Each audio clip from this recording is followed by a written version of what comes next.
He had nothing. No family, no home, not even a proper coat against the mountain cold. But when Gideon Nash found the bleeding girl collapsed in the snow, he made a choice that would bring 30 armed warriors to his doorstep within hours. What he thought was simple kindness was about to ignite something far more dangerous than he ever imagined. The wind cut through the thin fabric of Gideon's worn shirt as he climbed the rocky slope, his stomach cramping from hunger. 3 days without a proper meal, and winter was closing in fast around the mountain peaks.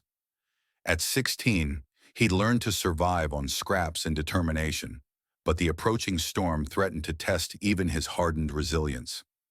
A splash of crimson against white snow made him freeze. Blood. Fresh blood. Following the dark trail, Gideon discovered her, a young native girl, maybe his age, unconscious and bleeding from a deep gash on her leg. Her buckskin dress was torn, and frost had already begun forming on her black hair. She wouldn't last another hour in this cold. Every instinct screamed at him to walk away. Getting involved with tribal matters meant trouble, the kind that got settlers killed or worse. But as he stared at her pale face, something deeper than survival kicked in. "Can't just leave you here," he muttered, kneeling beside her.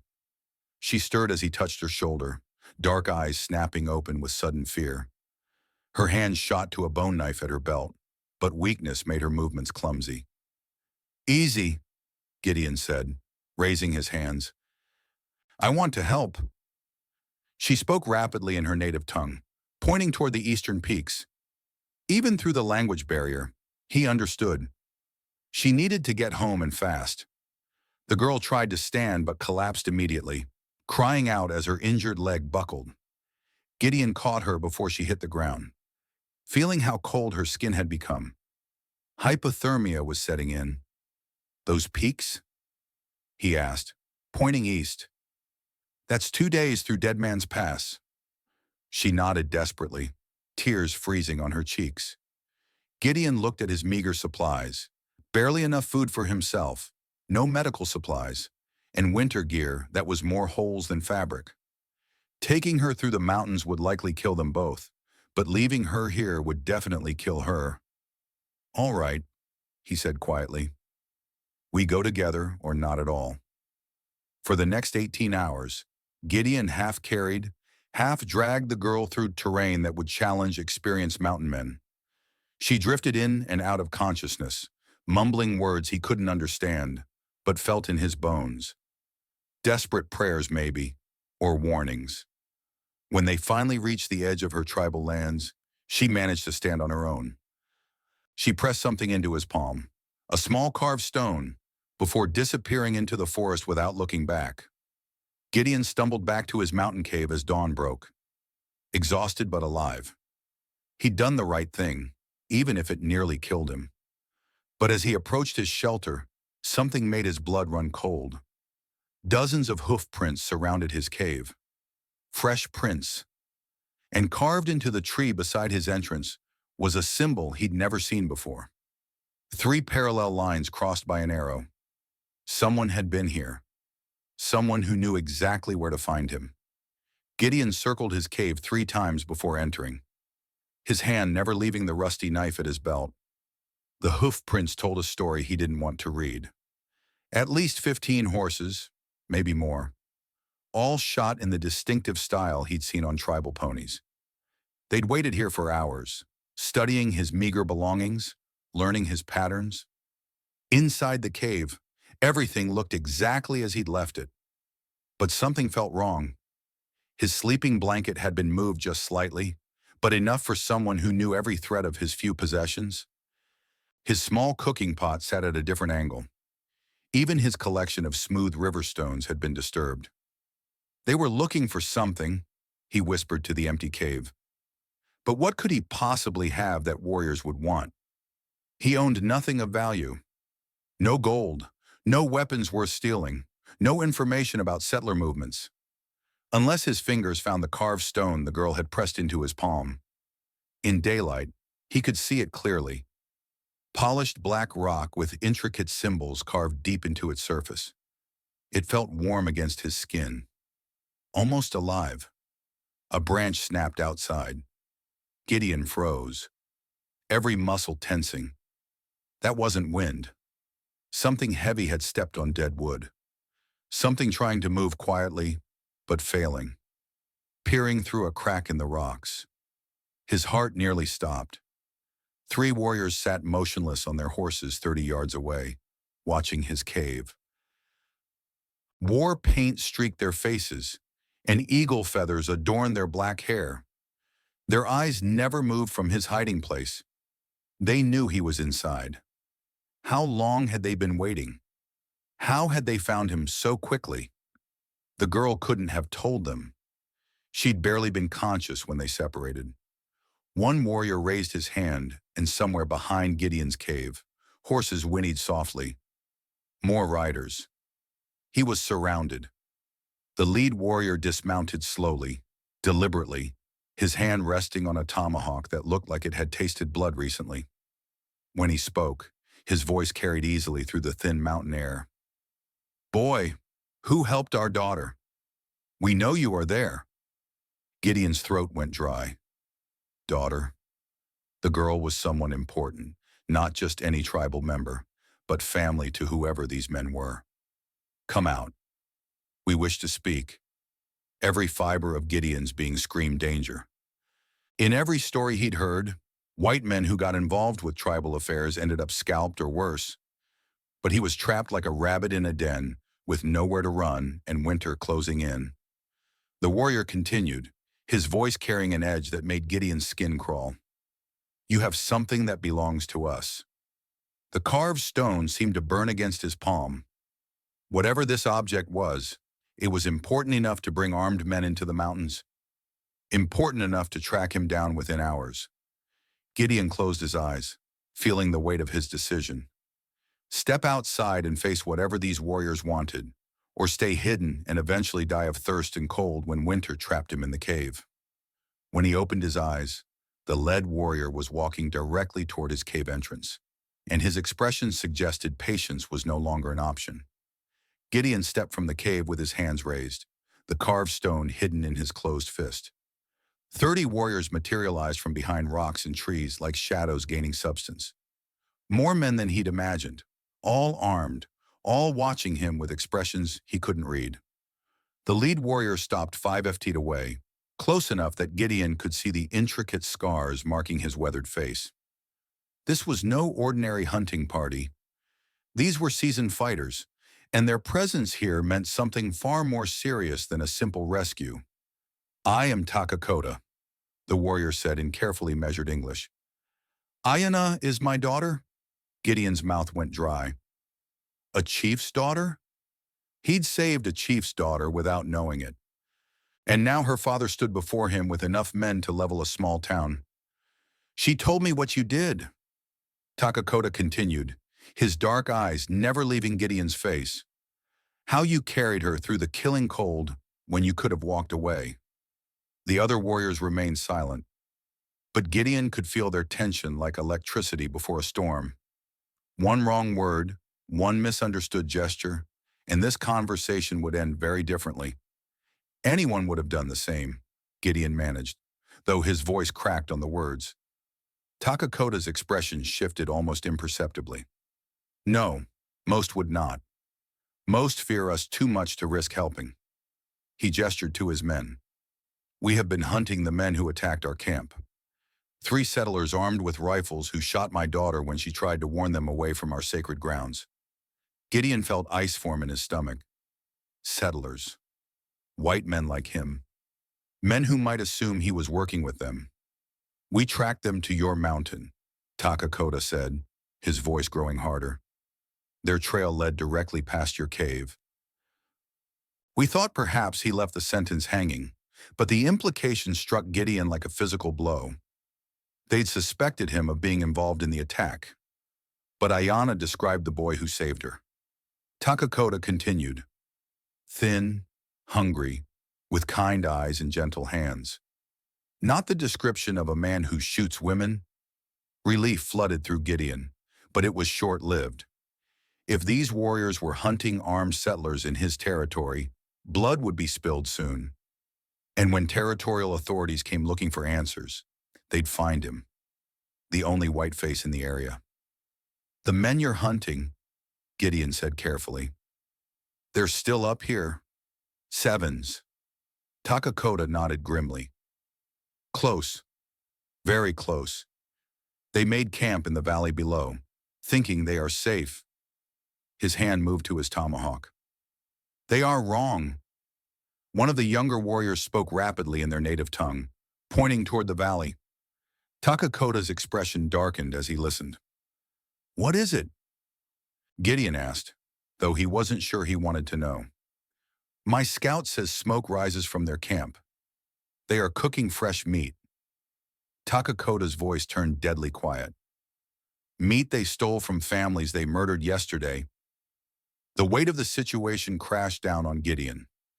He was trapped between a war party seeking vengeance and desperate criminals with nothing left to lose. The mountains that had been his sanctuary were about to become a killing ground. Takakota stepped closer, his presence commanding and dangerous. "You saved my daughter's life. For this, I offer you choice." Gideon waited, hardly breathing. "Leave these mountains now before the sun sets. Ride far and fast, and never return." Takakota's eyes bore into him. "Or stay, and help us end the men who spill innocent blood on sacred ground." The carved stone felt heavy in Gideon's palm as he realized the impossible position he was in. Run and spend his life looking over his shoulder, wondering if he'd made the right choice, or stay and become part of something that could destroy everything he'd built. But as Takakota waited for his answer, gunshots echoed from the valley below. The gunshots echoed off the mountain walls like thunder, followed by screams that chilled Gideon's blood. Not war cries, screams of terror and pain. Takakota's warriors instantly transformed from waiting statues into fluid motion, mounting their horses with practiced efficiency. But Takakota himself remained motionless, his eyes locked on Gideon. "Choose now, boy. The killing has already begun." Another volley of shots cracked through the air. Closer this time. Someone was running up the mountain, firing wildly as they climbed through the trees. Gideon glimpsed three figures scrambling up the rocky slope, the settlers fleeing toward his cave with desperate panic. "They're coming here," Gideon breathed, realizing the horrible truth. The criminals knew about his cave. They were leading the fight directly to his doorstep. Takakota's expression turned deadly. "You know these men?" "No," Gideon said quickly. "But they've been watching my camp. They know where I live." The lead warrior's hand tightened on his weapon. In seconds, armed murderers would reach the cave, followed by 30 tribal warriors seeking blood. Gideon would be caught in the middle of a massacre with nowhere to run. "Get behind the rocks," Takakota commanded his men. "Let them come. Sevens." But Gideon saw something that made his stomach drop. One of the fleeing settlers carried a rifle he recognized, a distinctive brass-fitted weapon he'd seen in town. It belonged to Marshal Crawford, the territorial lawman who'd been missing for 2 weeks. These weren't just thieves or claim jumpers. They'd killed a federal marshal. "Wait," Gideon called out as the first settler crashed through the tree line 50 yards below. "If you kill them here, the army will come. They'll blame your people for the marshal's death." Takakota paused, understanding the implications immediately. Dead settlers at a native ambush site would bring cavalry troops and retribution against his entire tribe. The three criminals were close enough now that Gideon could see their faces. Desperate, wild-eyed men with blood on their clothes and death in their wake. The leader spotted the cave and pointed, shouting something to his companions. They were going to use his shelter as a fort. "You cannot let them reach the cave," Takakota said grimly. "If they take position there, we must dig them out. Many will die." Gideon's mind raced. The settlers were 30 seconds from his cave. The warriors needed a clear shot, but couldn't risk being blamed for a massacre. And he was the only one who could stop it from becoming a bloodbath that would destroy innocent lives. The carved stone seemed to pulse in his palm, and suddenly he understood why Ayana had given it to him. It wasn't just a token of gratitude. It was a symbol of trust, of responsibility. He stepped into the open, directly into the path of the climbing criminals. "That's far enough," he shouted, raising his hands. The lead settler raised his rifle, finger on the trigger, his eyes wild with desperation and fear. "Get out of the way, boy, or I'll put you down." Behind the rocks, 30 warriors drew their weapons silently, waiting for Takakota's signal. One wrong word from Gideon, and the mountain would explode in violence. But instead of stepping aside, Gideon did something that surprised everyone, including himself. Gideon sat down right there in the middle of the confrontation with rifles pointed at his chest and 30 warriors ready to strike. He calmly lowered himself to the ground and crossed his legs like he had all the time in the world. "What the hell are you doing?" The lead criminal snarled, his rifle wavering between Gideon and the rocks where he could sense hidden danger. "Waiting for you to make a choice," Gideon said quietly. "See, you can shoot me, but the moment you pull that trigger, you'll have bigger problems than whatever's chasing you up that mountain." Sevens. The criminal's eyes darted around nervously. His two companions reached the rocky outcrop, gasping and bleeding from cuts sustained during their panicked climb. They'd lost their horses, most of their ammunition, and clearly hadn't eaten in days. "We just need to use your cave for a few hours," the leader said, trying to sound reasonable. "Then we'll be gone." "That cave belongs to the tribe whose land you're standing on," Gideon replied, pulling out the carved stone. "And they don't take kindly to trespassers." The moment the criminals saw the tribal artifact, their faces went white.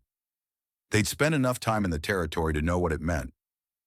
"You're working with them?" The second man gasped. "I'm trying to keep you alive," Gideon said. "Which is more than you deserve after what you did to Marshal Crawford." The leader's rifle snapped back to Gideon. "How do you know about that?" "Because you're carrying his weapon and his blood is still on your clothes." Gideon's voice stayed steady despite his racing heart. "Question is, how many other innocent people did you kill on your way up here behind the rocks?" Takakota's warriors remained hidden but ready. Gideon could feel their presence like coiled springs, waiting for the signal to strike, but he also knew that once the violence started, it wouldn't stop until everyone was dead. "Here's what's going to happen," Gideon continued. "You're going to put down your weapons and surrender to tribal justice, or you're going to keep running and hope you make it to the territorial border before winter kills you like hell." The leader spat. "We're taking that cave." But as he stepped forward, an arrow buried itself in the ground, 6 in from his boot. Then another, then a third, each one closer than the last. The criminals spun around wildly, trying to spot the archers, but saw only empty rocks and shifting shadows.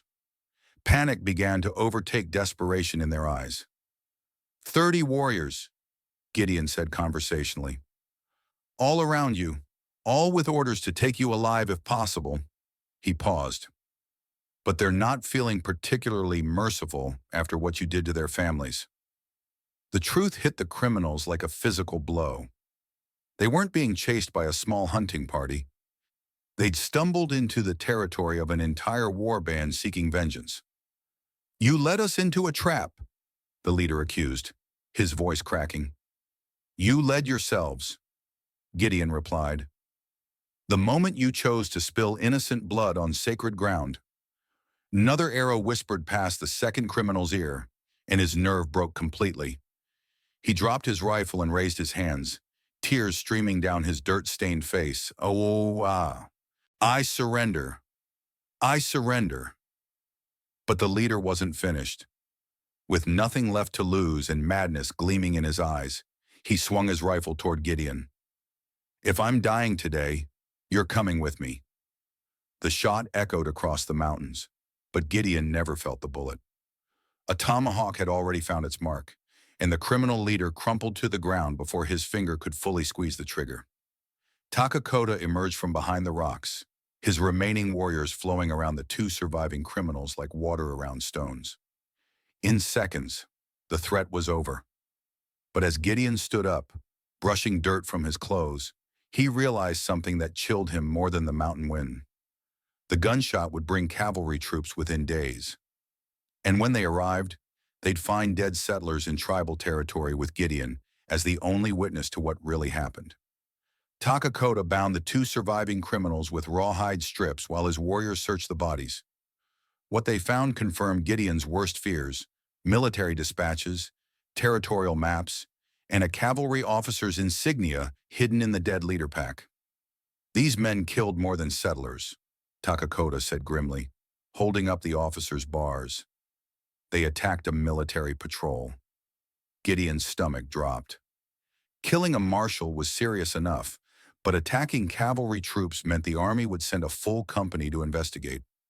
They'd follow the trail of destruction directly to this mountain. And when they found bodies in tribal territory, they wouldn't ask questions. "How long before soldiers come?" Takakota asked. 3 days, maybe 4, Gideon replied, trying to calculate distances and army response times. "But when they get here, they'll see dead whites and live natives. Won't matter what really happened." The chief's weathered face showed no emotion, but Gideon could see the weight of responsibility in his dark eyes. One wrong decision could bring war to his people, women and children who had nothing to do with this violence. "My warriors want to scalp these men and leave their bodies for the soldiers to find," Takakota said quietly. "Show them what happens to those who attack our families. That'll start a war that'll kill more innocents than these 3 ever could," Gideon said urgently. One of the bound criminals, a young man barely older than Gideon, began sobbing uncontrollably. "Please don't scalp me. Please, I never killed nobody. I just ran when the shooting started." Takakota studied the crying man with cold calculation. "You ran with murderers. You took their blood money. You are guilty." But something in the young criminal's terror sparked an idea in Gideon's mind. A desperate plan that might save everyone if he could convince Takakota to trust him completely. What if the soldiers never found bodies at all? Gideon said slowly. Takakota's eyes narrowed. "Explain." "These men were running from something bigger than your war party. They mentioned gold, claimed jumps, territorial disputes. What if they just disappeared? Got lost in the mountains during winter, never to be seen again?" The surviving criminals' eyes widened in horror as they realized what Gideon was suggesting. "The army would still come looking," Takakota pointed out. "But they'd find my testimony instead of bodies," Gideon said. "I'd tell them the truth. Criminals came through, got caught in an early blizzard, probably died somewhere in the deep ravines. Happens every winter." Takakota was quiet for a long moment, weighing options that could determine his people's survival. His warriors watched him intently, ready to follow whatever decision he made. "And these two?" he asked, nodding toward the bound men. "They come with us. Your people need witnesses who can confirm that the tribe acted in self-defense, not aggression. When the time comes, they'll tell the truth about who started the killing." The young criminal nodded frantically. "Yes, I'll tell them everything. How Crawford tried to arrest us for claim jumping. How my partner shot him when he wouldn't take our bribe. I'll swear to it." But Dakota's expression remained skeptical. White man's word means nothing when spoken against white soldiers. "Maybe," Gideon admitted, "but it's better than starting a war over dead criminals." A warrior approached Takakota and spoke rapidly in their native tongue, pointing toward the valley. The chief's face darkened as he listened. "What is it?" Gideon asked. "Scout reports army dust on the eastern trail. They are already coming." Gideon felt ice form in his veins. "How many?" 20 soldiers moving fast. They had hours, not days. Whatever plan they chose had to happen now before the cavalry arrived and found evidence of the confrontation. Takakota looked from the bodies to his warriors to Gideon, the weight of his people's future pressing down on him like the approaching winter storm. Takakota made his decision with the efficiency of a man who'd spent his life balancing war and survival. "We move the bodies to the deep canyon," he commanded his warriors. "Make it look like they fell during a storm." As the warriors lifted the dead criminal, Gideon noticed something that made his blood run cold. The man's rifle had discharged when he fell, and the bullet had struck the rocky wall of Gideon's cave, leaving a fresh scar in the stone. "The cavalry will see that," Gideon said, pointing to the bullet mark. "They'll know there was a fight here." Takakota examined the damaged stone, his jaw tightening. "Then we make them see something else."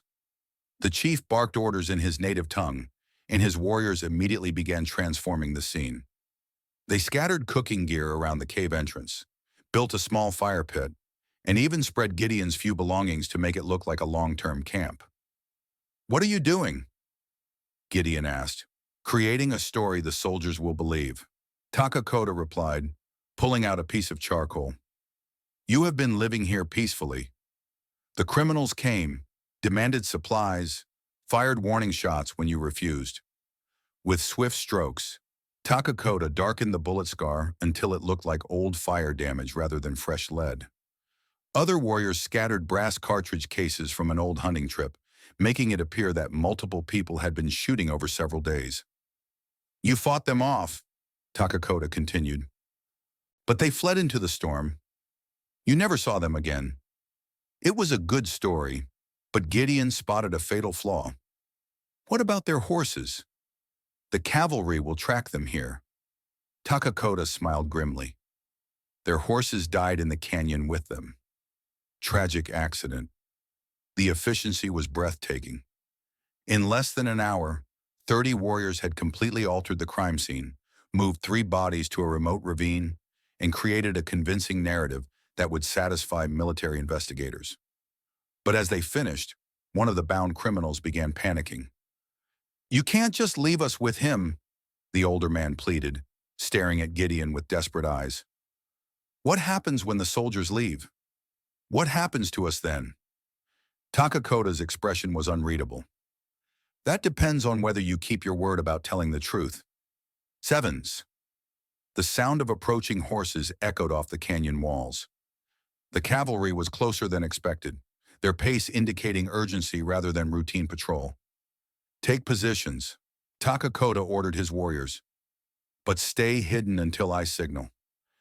As his men melted into the landscape, Takakota placed a firm hand on Gideon's shoulder. The gesture was more than tactical. It was acceptance, trust, recognition. "You saved my daughter's life," the chief said quietly. "Today you may save my people's future. This makes you brother to our tribe if you choose to accept it." Before Gideon could respond, the carved stone in his palm grew warm. He looked down and saw that its symbols had changed in the light, revealing deeper meanings he hadn't noticed before. It wasn't just a token of gratitude. It was a mark of adoption, of belonging. "I accept," Gideon whispered. Takakota nodded once, then vanished into the rocks as if he'd never been there. 20 cavalry soldiers crested the ridge, their blue uniforms stark against the winter landscape. At their head rode a captain with the weathered look of a career frontier officer, his eyes already scanning for signs of the violence that had brought them here. Gideon stood alone beside his cave. 2 bound criminals at his feet, preparing to tell a story that would either save an entire tribe or condemn them all. The captain reined in his horse 10 tone away, his hand resting casually on his sidearm. When he spoke, his voice carried the authority of a man accustomed to being obeyed. "Son, I'm Captain Morrison, Territorial Cavalry. We're tracking 3 men who killed a federal marshal and attacked a military convoy." "Have you seen them?" Gideon met Captain Morrison's gaze steadily, the carved stone warm in his palm. "I saw them, Captain. 3 men, desperate and dangerous. They came through here 2 days ago, demanding supplies and shelter." The captain dismounted, his experienced eyes taking in every detail of the camp. "And I refused to help criminals," Gideon said simply. "Told them to move on." That's when the shooting started. He pointed to the darkened scar on the cave wall. Warning shots, trying to scare me into cooperation. When that didn't work, they took what little food I had and headed into the high country. Captain Morrison examined the bullet mark, the scattered brass casings, the signs of struggle. Everything supported Gideon's story. "These the men who were with them?" the captain asked, nodding toward the bound criminals. "No, sir. These two showed up yesterday, half frozen and starving. Said they'd been traveling with the gang, but got separated during a snowstorm in the deep canyon." The older prisoner nodded frantically. "That's right. Crawford tried to arrest us for claim jumping, but when he wouldn't take our partner's bribe, they shot him. Me and Billy here, we just ran when the killing started." The younger criminal, Billy, was crying again. "We never wanted anybody to die. Captain, when the shooting started in that canyon, we just kept running. Haven't seen our partners since." Captain Morrison studied their faces carefully. Frontier soldiers learned to read desperation and truth in equal measure. "You're saying your partners are still out there?" "If they're still alive," Billy whispered. "That canyon's a death trap in winter. Nobody could survive up there without proper gear." The captain walked to the edge of the rocky outcrop and stared into the vast wilderness beyond. Miles of treacherous terrain, hidden ravines, and early winter storms that could bury men without a trace. "We'll search the area," Morrison decided. "But if they went into the deep country during that storm," he shrugged. "Nature's got its own justice out here." Gideon felt relief flood through him, but kept his expression neutral. "What about these two?" "They'll stand trial for their part in Crawford's death, but their cooperation will be noted." The captain mounted his horse. "Son, you did the right thing. Refusing to help those killers took courage." As the cavalry prepared to leave with their prisoners, Captain Morrison paused. "You planning to winter up here alone?" Gideon looked toward the hidden rocks where he knew Takakota's warriors waited. "Actually, Captain, I've been offered a place with some local friends. Good people who know these mountains better than anyone." "Smart choice. These peaks aren't forgiving to men without allies." After the soldiers disappeared down the mountain trail, Takakota emerged from concealment, his warriors flowing out of the landscape like morning mist. The chief's weathered face showed something Gideon had never seen before. Genuine gratitude mixed with deep respect. "You spoke well, brother," Takakota said, using the tribal word that meant family by choice rather than blood. "Your words have prevented much bloodshed." Gideon held out the carved stone, but Takakota shook his head. "Keep it. You have earned the right." The chief placed a firm hand on Gideon's shoulder. "Our winter camp has room for one more. If you choose to stay," looking back at his empty cave, then at the warriors who had accepted him as family, Gideon's decision came easily. "I choose to stay." That evening, as snow began falling on the high peaks, Gideon sat beside a warm fire in the tribal camp, learning his first words in their language, while Ayana translated stories of courage and belonging. The homeless boy who had nothing was now a brother to an entire people. His act of simple kindness having transformed not just his own destiny, but prevented a war that could have destroyed countless innocent lives. The carved stone rested in his palm, no longer a mysterious artifact, but a symbol of the family he had gained by choosing compassion over safety, courage over comfort. If you enjoyed this story, click the video on your screen now to watch another unforgettable tale where destiny and courage collide in ways you never expected. Don't forget to subscribe and consider a super chat to help us keep bringing you more stories like these. Your support means everything to